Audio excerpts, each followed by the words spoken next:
정부가 내년도 최저임금을 기존 결정 체계에 따라 심의한다는 점을 공식화했습니다. 새로운 최저임금 결정 체계 도입은 불발됐습니다. 5G 고객을 잡기 위한 통신사들의 경쟁이 진흙탕 싸움 양상으로 번지고 있습니다. 방통위는 뒤늦게 경고 메시지를 보냈습니다. 올해로 31회째를 맞은 중소기업 주간 행사가 개막했습니다. 오는 17일까지 닷새간 행사가 열립니다. 부동산 거래를 앞두고 있다면 매년 부동산 소유자에게 부과되는 재산세 납부 기준일을 잘 확인해야 합니다. 언제 입주하는지에 따라 재산세를 절세할 수 있다고 하는데요. 잠시 후 주민부동산에서 확인하겠습니다. 센 뉴스 플러스 잠시 후 뵙겠습니다.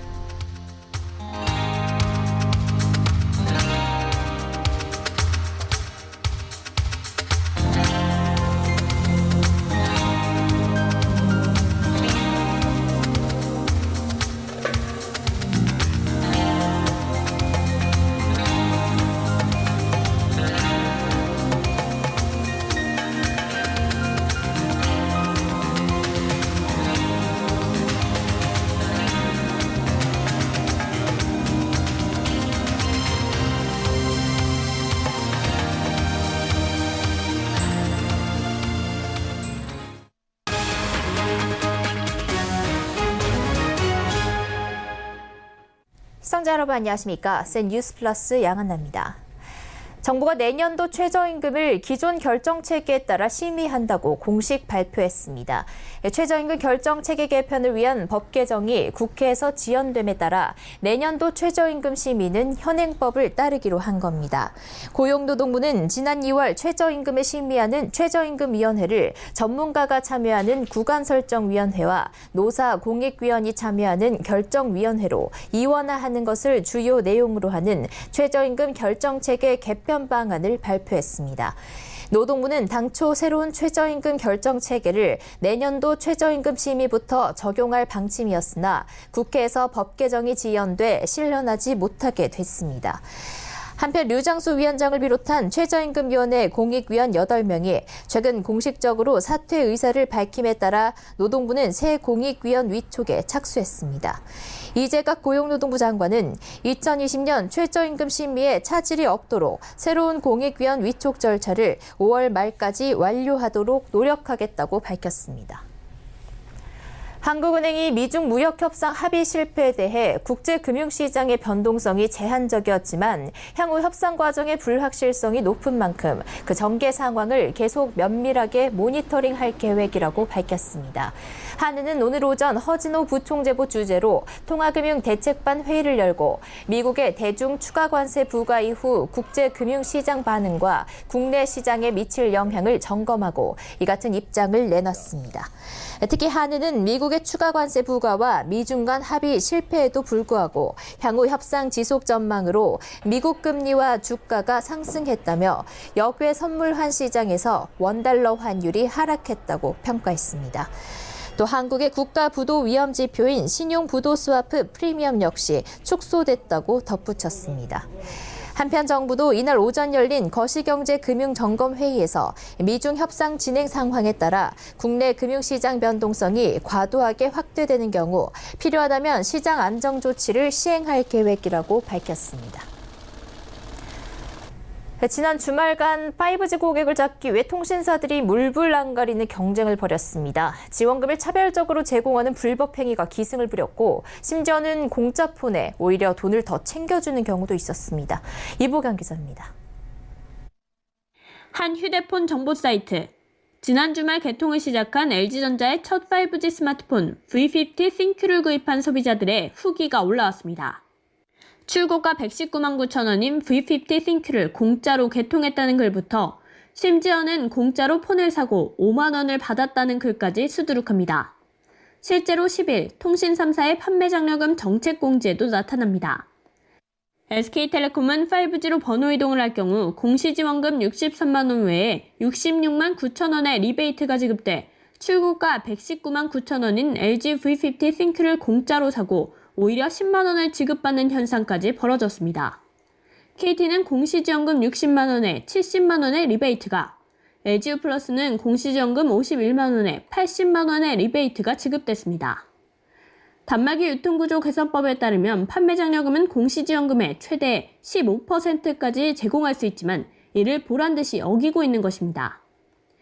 통신업계에서는 불법 행위인지는 알지만 규제기관인 방통위가 수수방관하다 보니 타사와의 경쟁에 신경 쓸 수밖에 없다고 하소연합니다. 최근 불법 보조금으로 인해 5G 시장이 혼탁해지고 있는데 일부 소비자들에게만 혜택이 가는 불법 보조금은 근절될 필요가 있습니다. 방통위는 오늘 이통 3사 임원들을 소집해 계속 시장 과열을 초래할 경우 과징금 부과 등의 처벌을 할 수 있다는 점을 경고했습니다. 오늘은 실제 유선상으로 전화를 하는 게 아니고 이제 임원급 이상 분들을 불러서 그거에 대한 경고 메시지를 더 강하게 전달하는 거죠. 하지만 신제품 발표 때마다 반복되는 불법 보조금 살포에 규제기관인 방통위가 뒷북을 치면서 시장 과열을 방관하는 것이 아니냐는 비판의 목소리가 나오고 있습니다. 서울경제TV 이보경입니다. 대웅제약과 메디톡스의 보틀리는 톡신 출처 논란이 미국 국제무역위원회 ITC의 조사와 증거 제출 명령으로 본격화됐습니다. 보톨리는 톡신 제제는 이른바 보톡스로 불리는 바이오 의약품으로 미간 주름 개선 등 미용 성형에 주로 사용합니다. 메디톡스는 대웅제약이 자사의 보톨리는 균주를 도용했다고 의심해 ITC에 불공정 행위를 조사해달라고 제소한 상태입니다. 메디톡스에 따르면 ITC 행정법원은 현지 시간으로 지난 8일 대웅제약의 나보타의 보툴리는 균주 및 관련 서류와 정보를 메디톡스가 지정한 전문가들에게 오는 15일까지 제출할 것을 명령했습니다. ITC는 한쪽이 보유한 소송 관련 정보 및 자료를 상대방이 요구하면 제출하도록 의무를 부여하는 증거 개시 절차를 두고 있어 관련 증거가 해당 기업의 기밀이더라도 반드시 제출해야 합니다. 메디톡스와 대웅제약은 보톨리는 톡신 제제의 원료인 보톨리는 균주 출처를 놓고 2016년부터 치열한 공방을 벌여왔습니다. 메디톡스는 대웅제약이 자체 개발했다는 보톨리는 톡신 제제 나보타가 자사의 균주를 도용한 제품이라고 주장한 반면 대웅제약은 경쟁사의 음행행위라고 반박했습니다. 지난달 금융권의 주택담보대출이 2조 3천억 원 증가했습니다. 과거 분양 물량에 따른 집단대출 증가가 영향을 미친 것으로 분석됐습니다. 금융위원회와 한국은행 금융감독원에 따르면 지난달 말 은행권 주택담보대출 잔액은 619조 5천억 원으로 한 달 전보다 3조 6천억 원 증가했습니다.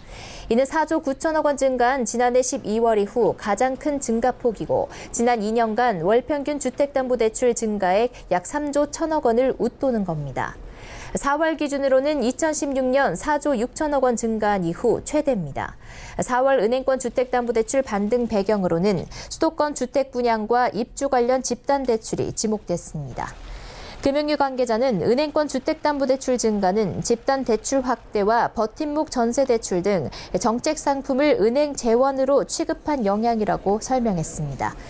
한편 집단대출 수요가 시차를 두고 영향을 미친 은행권과 달리 저축은행 등 제2금융권의 주택담보대출은 1조 4천억 원 감소하며 3개월째 마이너스 행진을 이어갔습니다.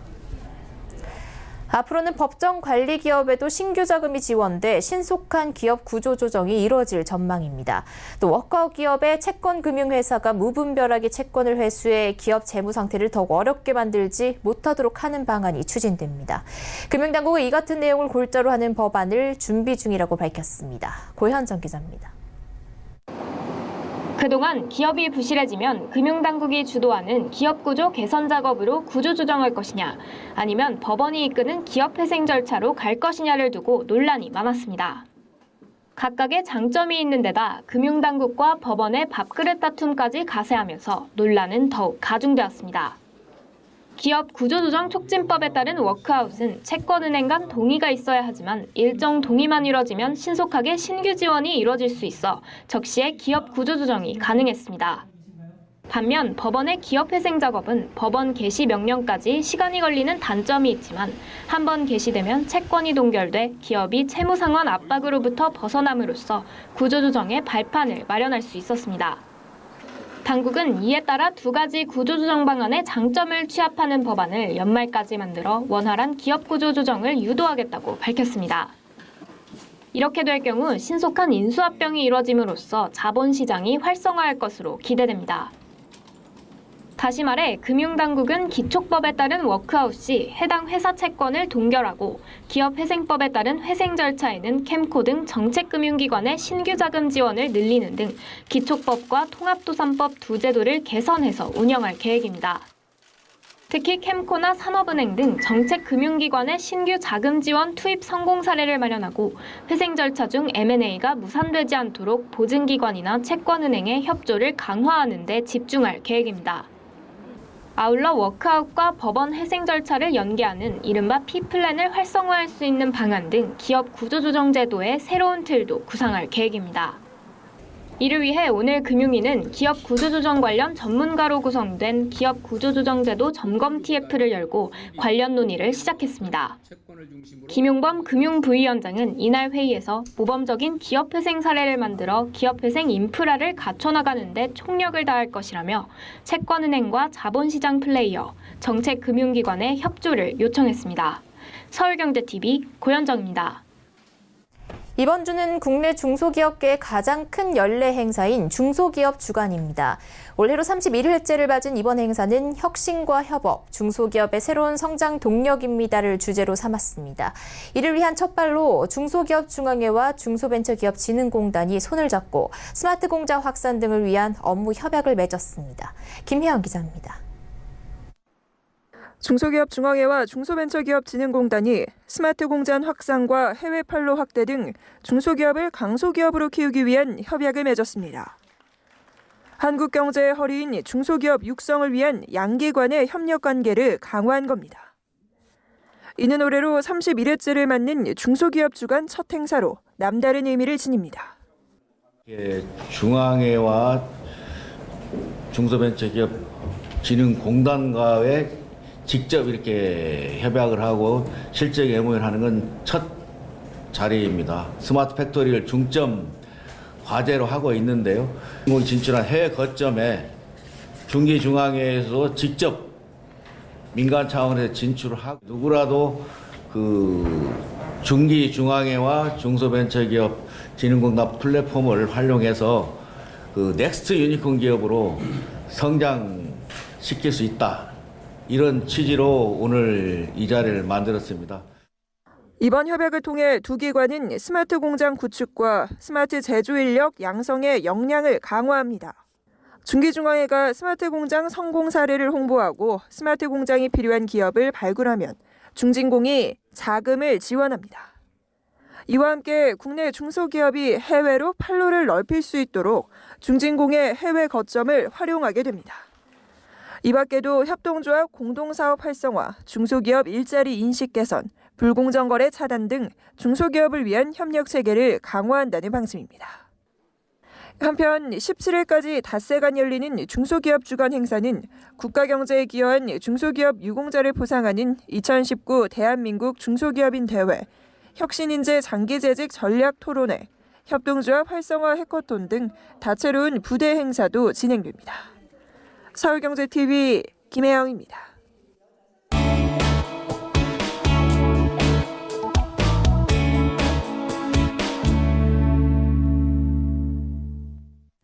새 아파트 분양받은 분이라면 입주 날을 손꼽아 기다리고 있을 텐데요. 새 집에 빨리 들어가고 싶은 마음에 입주 지정일 첫날 이사를 생각하는 분들이라면 잘 알아둬야 할 정보입니다. 며칠 차이로 수십에서 수백만 원의 세금을 아낄 수 있는 방법이 있습니다. 5월 입주가 예정된 단지라면 특히 눈여겨봐야겠습니다. 어떤 내용인지 준비한 리포트 먼저 보시고 부동산팀 정창신 기자 초대해 이야기 나눠보겠습니다. 수원 광교 신도시에 이달 말 입주하는 광교중흥 S클래스 아파트. 2231가구 규모인 2단지 입주 지정일은 오는 31일부터 4개월간으로 잡혔습니다. 일부 예비 입주자들은 서둘러 입주를 계획하고 있지만 이 일대 중개업소에선 6월 2일 이후로 이사할 것을 권하고 있습니다. 재산세 등 보유세 부과 기준일이 6월 1일이기 때문입니다. 실제 중개업소들은 인터넷 커뮤니티 등에 이틀 차이로 헛돈을 쓰지 말라면서 부동산 절세의 기술을 소개하고 있습니다. 새 아파트의 경우 잔금 납부를 해야 키를 받아 입주할 수 있습니다.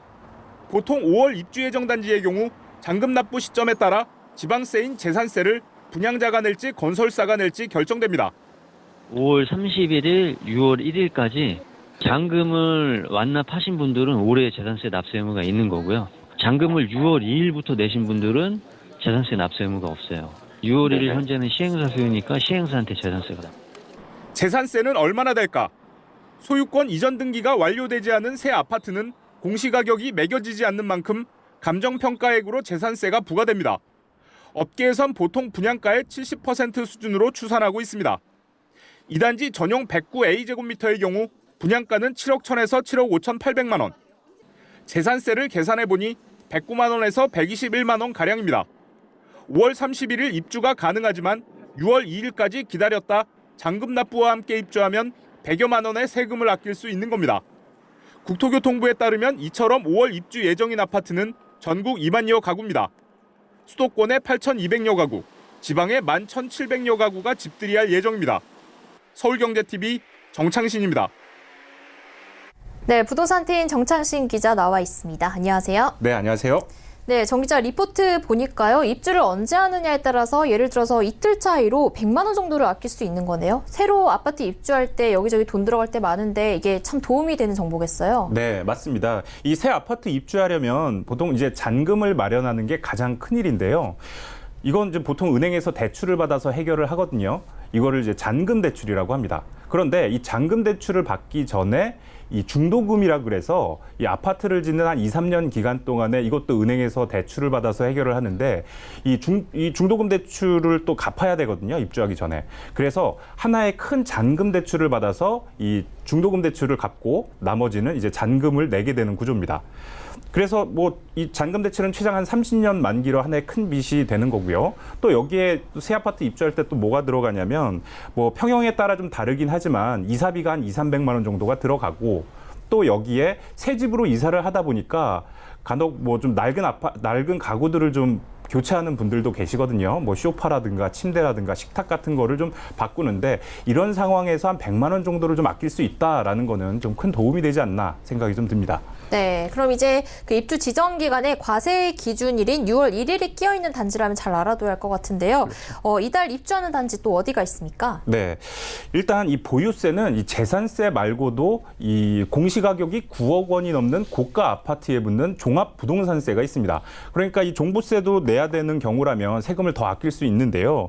일단 이달 입주하는 아파트 단지를 좀 알아보면 자 표가 나오죠. 자, 우선 서울에서는 이 중랑구 상봉동에 베스트원 단지가 한 곳이 있습니다. 뭐 규모가 그렇게 크지는 않는데 114가구 규모로 한 동짜리 주상복합 아파트고요. 또 인천을 보면 이 동춘동 파크자이 아파트가 1023가구가 입주를 할 예정입니다. 또 부평구에서는 한 두 곳이 있는데 샬레 아넬리스 아파트와 웰링턴 아파트가 각각 266가구, 또 64가구가 입주를 하고요. 또 경기도를 보면 이 용인시 수지구의 동천자이 2차 아파트가 1057가구 입주할 예정이고 또 기흥구 보라동에 효성 해링턴 플레이스 970가구가 입주할 예정입니다. 또 안양시로 가보면 이 공도읍에 서해그랑불 976가구 등이 입주를 하는데요. 이달 수도권에서 이 10,000가구가량이 입주를 하는데 이 임대 물량을 빼면 한 8,200가구가량이 집들이에 들어갑니다. 또 다음으로 좀 지방 아파트도 좀 정리를 해봤는데 표를 보시면 자 부산, 또 대구, 광주, 울산 등에서 한 14,000가구가량이 입주를 하게 되거든요. 근데 이 단지들도 마찬가지로 임대 물량을 빼면 한 11,700가구가량이 또 입주할 예정입니다. 네. 그런데 이런 식이라면 새로운 아파트 말고도 기존 아파트를 사고 팔 때도 마찬가지일 것 같은데요. 6월 초에 이사를 해야 하는 경우라면 며칠 차이로 세금 부담이 생기는 거잖아요. 맞습니다. 그러니까 올해 세금 납부를 누가 하느냐는 이 6월 1일을 기준으로 소유권이 누구에게 있느냐 하는 건데요. 이 매매 거래도 이 새 아파트와 좀 비슷한데 처음에 이제 계약금을 내고 이제 입주 직전에 이 잔금을 내면서 소유권을 가져오게 되는 구조거든요. 근데 집을 사는 쪽이라면 이 6월 1일 이후로 잔금 납부를 미뤄야 이 보유세를 좀 안 내게 되고요. 집을 파는 쪽이라면 6월 1일 이전에 팔아야 이 세금 부담을 피할 수가 있는 겁니다. 실제로 요맘때쯤에 이 뭐 매매 과정을 좀 보면 이 매수자와 매도자 간에 이사 날짜를 두고서 좀 갈등을 빚는 경우가 있거든요. 그러니까 이런 경우도 어떤 이유냐면 며칠 차이로 세금 부담이 누구에게 있느냐가 결정이 되기 때문에 세금 부담을 좀 피하기 위해서 이런 갈등이 좀 일어나지 않나 이렇게 좀 보여집니다. 네, 이렇게 재산세를 줄일 수 있는 방법 부동산팀 정찬신 기자 모시고 이야기 나눠봤습니다. 말씀 감사합니다. 네.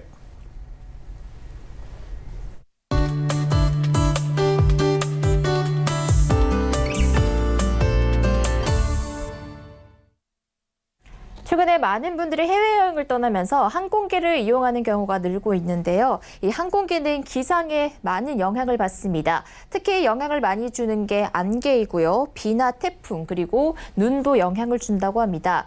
그런데 특히 항공기의 안전에 영향을 주는 게 바로 난류 현상이라고 하는데요.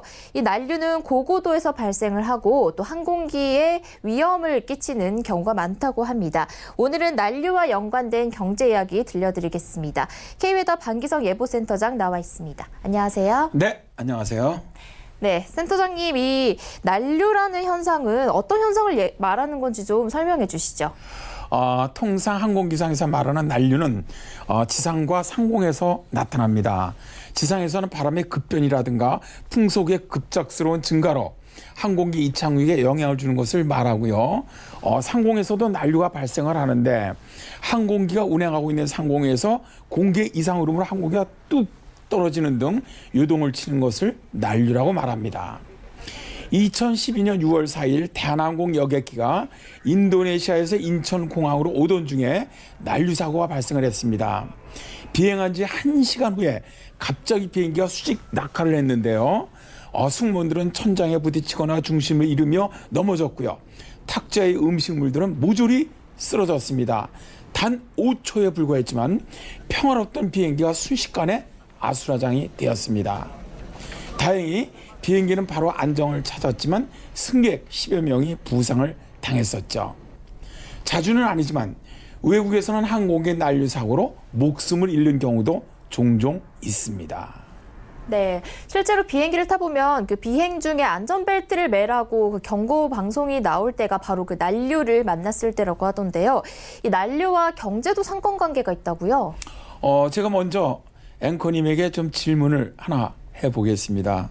네. 항공기 좌석을요 앞에서부터 뒷부분까지 하나, 둘, 세 개 부분으로 나누었다고 하고요. 네. 이때 난류의 영향을 가장 적게 받는 부분이 어디일까요? 글쎄요, 저도 잘 모르겠지만 중간 부분이 아닐까요? 아닙니다. 난류의 영향을 가장 적게 받는 부분이 항공기 앞부분입니다. 네. 그러니까 항공기 앞부분이 비행 중 난류 사고로 부상을 입을 확률이 가장 적다는 건데요. 난류로 인한 부상 확률을 보면 항공기 앞부분은 9%, 뒷부분은 72%나 되거든요. 일본 운수안전협회 연구에 따르면 앞에서도 말씀드렸지만 항공기 앞부분에서 난류 사고를 당할 확률이 9%이지만 중간 부분은 19%, 뒷부분은 72%예요. 그러니까 항공기 앞부분에 앉는 것이 뒷부분보다 무려 8배나 적다는 겁니다. 그래서 일본 운수안전협회에서는 가능하면 앞좌석에 앉는 것이 난류 사고 확률이 낮다라고 주장을 합니다. 네, 말씀을 들어보니 그런 소위 우리 비행기의 퍼스트 클래스나 비즈니스 클래스가 앞부분에 있는 것도 이 난류와 영향이 있겠네요. 딩동댕입니다. 네. 역시 앵커님 대단하십니다. 사실 제가 난류와 경제 이야기를 말씀드린다고 했던 것도 비싼 가격을 낸 고객에게 편안하고 좋은 좌석을 배정하는 것은 당연한 경제적인 원리입니다. 항공기 앞좌석이 난류에 덜 흔들리고 더 안전한 것이 하나의 이유라는 것이죠. 이처럼 항공기 앞좌석이 난류에 덜 흔들리고 안전한 것은 항공기 앞부분 무게가 무겁기 때문입니다. 엔진이나 조종관 등이 있어서 무거운데 반해 꼬리 부분은 매우 가볍거든요. 난류의 유동은 가벼울수록 흔들림이 심해집니다. 반드시 퍼스트나 비즈니스 클래스 좌석을 선택하실 필요는 없습니다.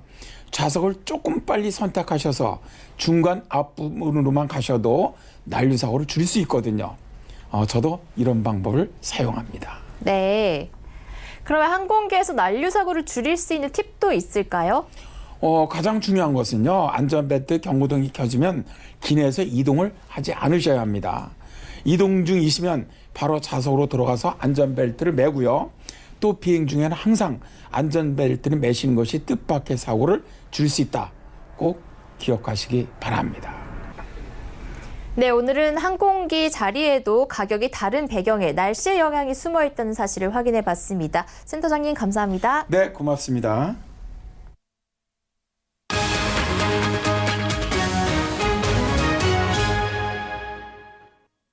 센 뉴스 플러스 여기까지입니다. 시청해주신 여러분 고맙습니다.